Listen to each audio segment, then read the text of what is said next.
The political spotlight in Texas shifted sharply on Monday as Democratic lawmakers returned to the state capitol in Austin, ending a 2-week standoff that had effectively paralyzed legislative business.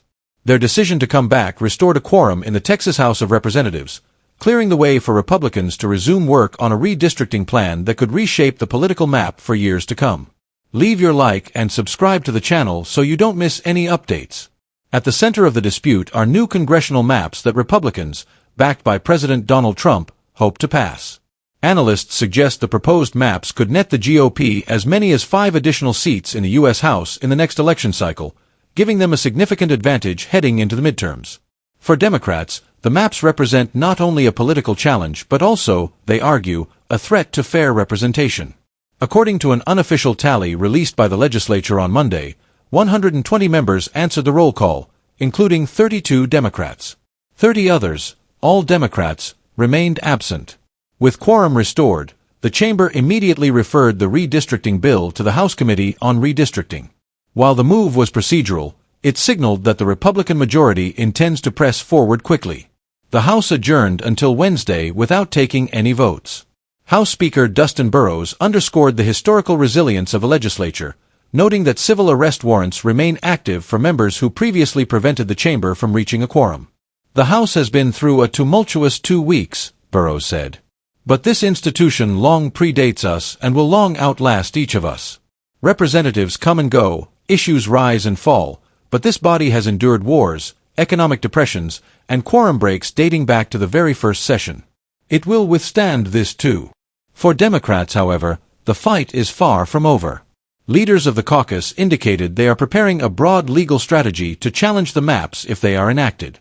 Representative Jean Wu, chair of the Democratic caucus, said in a statement that the standoff helped bring national attention to what he described as an existential fight for fair representation.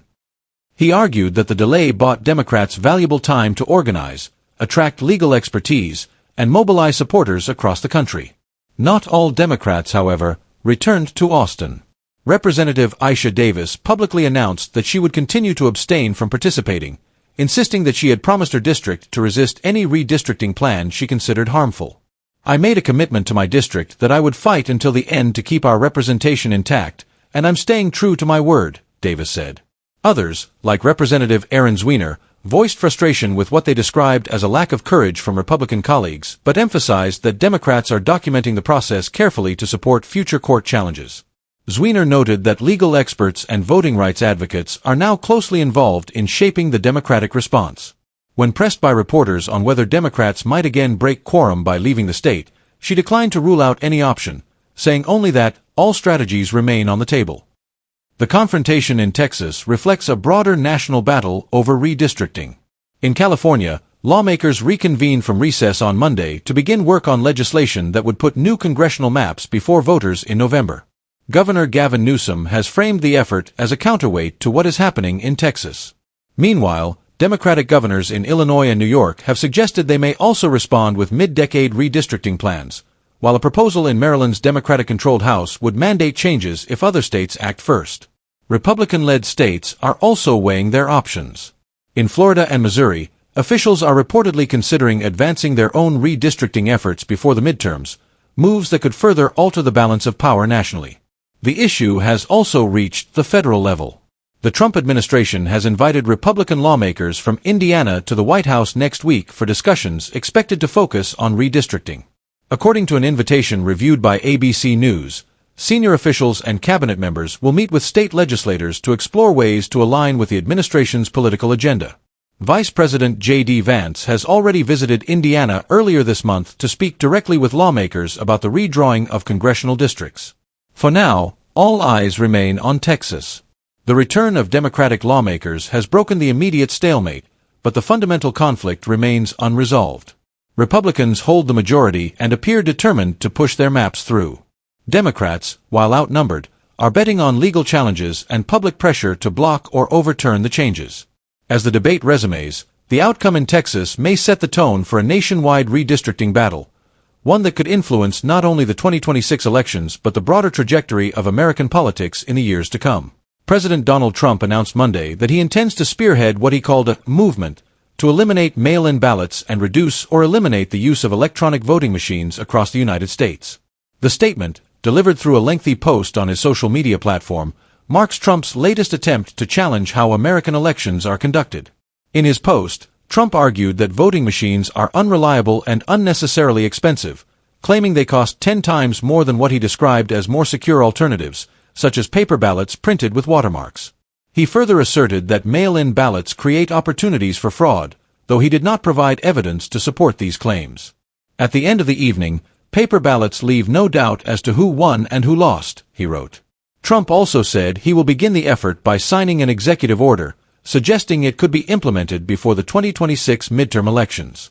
Any such order, however, would likely face significant legal hurdles. Under the U.S. Constitution, it is state legislatures, not the president, that hold authority over the time, place, and manner of elections, subject to federal laws passed by Congress. Legal experts note that presidents do not have the power to unilaterally dictate how states conduct voting. Later that same day, during a meeting at the White House with Ukrainian President Volodymyr Zelenskyy, Trump was asked about his earlier comments. He repeated his position, telling reporters that Republicans would do everything possible to put an end to mail-in voting. He added that his team of lawyers was already drafting the executive order. Trump also urged members of his party to unify behind the effort, saying Republicans needed to get tough on the issue. The remarks highlight a tension within the Republican Party. During the 2024 election cycle, many GOP leaders encouraged their voters to make use of both early voting and mail-in ballots, hoping to boost turnout. Trump's push now runs directly against those efforts. Mail-in voting has become a widespread and routine part of the U.S. election system. Millions of Americans, including military personnel stationed abroad, rely on the option to cast their votes. Multiple studies and investigations, including reviews by state officials and independent watchdogs, have found that instances of fraud through mail-in ballots are extremely rare. Safeguards such as signature verification, barcodes, and ballot tracking systems are in place in most states to help ensure the security of the process. Trump has nonetheless raised doubts about the practice since his defeat in the 2020 election, repeating claims that it contributed to his loss. Courts and election authorities across the country have rejected those claims, finding no evidence of widespread irregularities. Still, Trump has continued to make election integrity a centerpiece of his political message.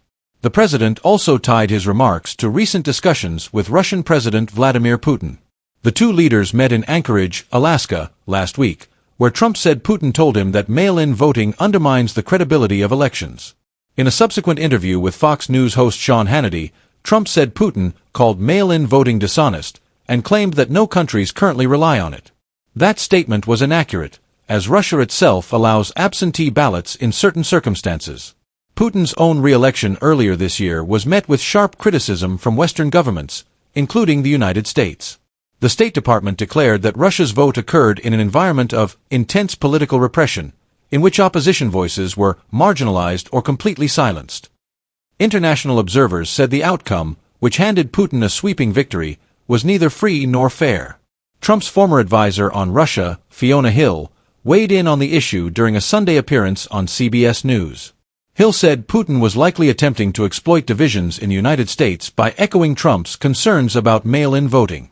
This is Vladimir Putin, as usual, trying to manipulate U.S. domestic politics, she said, adding that Putin's goal is to sow chaos in the American electoral system ahead of the midterms.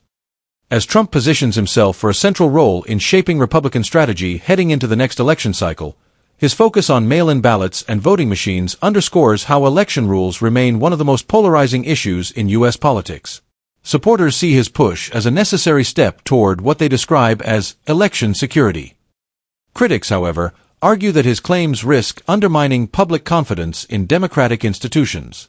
What is certain is that Trump's comments will fuel ongoing debates at both the state and federal level. Whether his proposed executive order materializes, and how courts might respond if it does, remains to be seen. For now, Trump's push ensures that voting methods, from paper ballots to electronic machines, will remain at the forefront of America's political conversation as the 2026 midterms draw closer. President Donald Trump and Ukrainian President Volodymyr Zelenskyy met in the Oval Office on Monday in a session closely watched both in Washington and abroad. The meeting came just days after Trump's high-profile summit with Russian President Vladimir Putin in Alaska, a gathering that left Ukraine and European allies on the sidelines. In contrast, Monday's discussions brought Zelenskyy face-to-face with Trump, with European leaders gathering in Washington to show solidarity with Ukraine. The atmosphere stood in stark contrast to Zelenskyy's last Oval Office visit in February. At that time, Trump and Vice President J.D. Vance openly criticized the Ukrainian leader, accusing him of not showing enough appreciation for American support. Monday's encounter was markedly different. Smiles were exchanged, and Zelenskyy publicly thanked Trump for his personal involvement in efforts to end the war. One of the most significant points of discussion centered on security guarantees for Ukraine. Zelenskyy has consistently made protection a prerequisite for any peace arrangement with Russia. Trump told reporters that the United States would provide very good protection and very good security, though he avoided offering specifics. He said discussions on the matter would continue later in the day with a group of European leaders. His comments stopped short of confirming remarks made by Trump's special envoy, Steve Witkoff, who suggested that Russia had agreed to offer Ukraine NATO-style protections during the Alaska summit. Trump explained that more details could be shared after further talks, but stressed that Europe remained the first line of defense while making clear the United States would remain actively involved. Trump also appeared to shift his stance on a ceasefire. In the past, he had urged Russia to halt its offensive and threatened severe consequences if Putin refused. On Monday, however, he suggested that a ceasefire might not be necessary. He explained that while a truce could save lives, he understood why either side might oppose the idea for strategic reasons.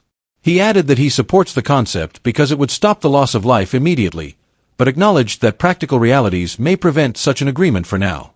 Throughout the meeting, Trump emphasized his desire to bring himself, Zelenskyy, and Putin together for direct negotiations. He described such a gathering as the best path to what he called a lasting peace. Zelenskyy said Ukraine is ready to participate in a trilateral discussion. The proposal reflects Trump's belief that personal diplomacy could help break the stalemate.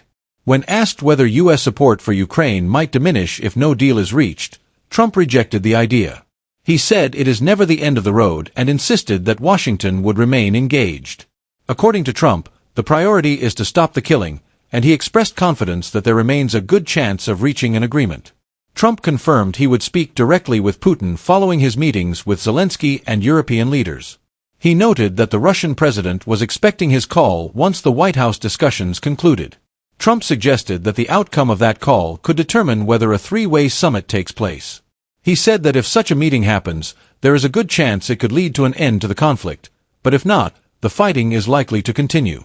The meeting unfolded against the backdrop of a war that has lasted years, reshaped Europe's security environment, and tested U.S. foreign policy across two presidential administrations. For Zelenskyy, securing American support remains essential to both military defense and diplomatic leverage. For Trump, the discussions offered an opportunity to advance his vision of a settlement while also projecting leadership on the world stage. Although the meeting ended without concrete agreements, both leaders struck an optimistic tone. Trump reiterated his belief that a resolution is within reach, while Zelenskyy expressed gratitude for U.S. involvement. European leaders, who traveled to Washington to show support, are now waiting to see whether trilateral talks move forward, as any agreement could have significant implications for regional security and economic stability. For now, the outcome remains uncertain. Whether Trump's promised call with Putin leads to tangible progress, or whether the idea of a trilateral summit gains momentum, will determine if this meeting marks a turning point in the war, or simply another step in a long and difficult diplomatic process.